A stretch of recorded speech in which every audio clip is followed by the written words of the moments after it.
હાલો. Hello Bharatbhai. હા ભાઈ. લુણાવાડાથી બોલું. લુણાવાડાથી. હાજી બોલો. મહીસાગર જિલ્લો. મહીસાગર.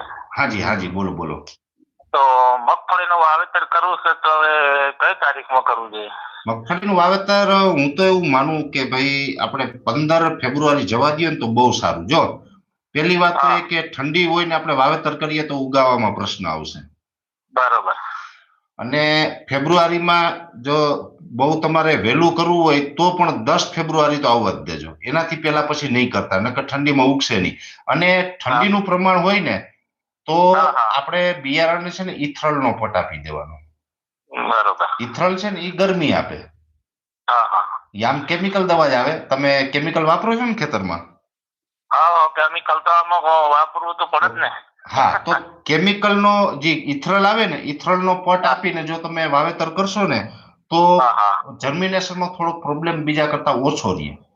ઉગાવ પૂરો આવે એમ મારું કહેવાનું. હા હા.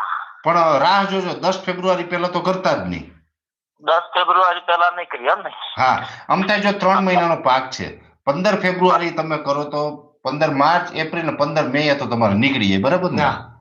એટલે વાંધો ના આવે. ને ચોમાસું છે ને જે શરૂઆત થાય ને ઈ સૌરાષ્ટ્ર અને દક્ષિણ ગુજરાત થી શરૂઆત થાય. તમારે મહીસાગરમાં આવે તો આમ થાય 5 દિવસ મોડું જ હોય, 5-10 દિવસ. એટલે તમારે બહુ કઈ ચિંતા જેવું નથી. તમે 15 ફેબ્રુઆરી આસપાસ વાવેતર કરશો ને તોય તમારે તો સચવાઈ જશે. બરોબર. હા હા હા. ભલે ભલે.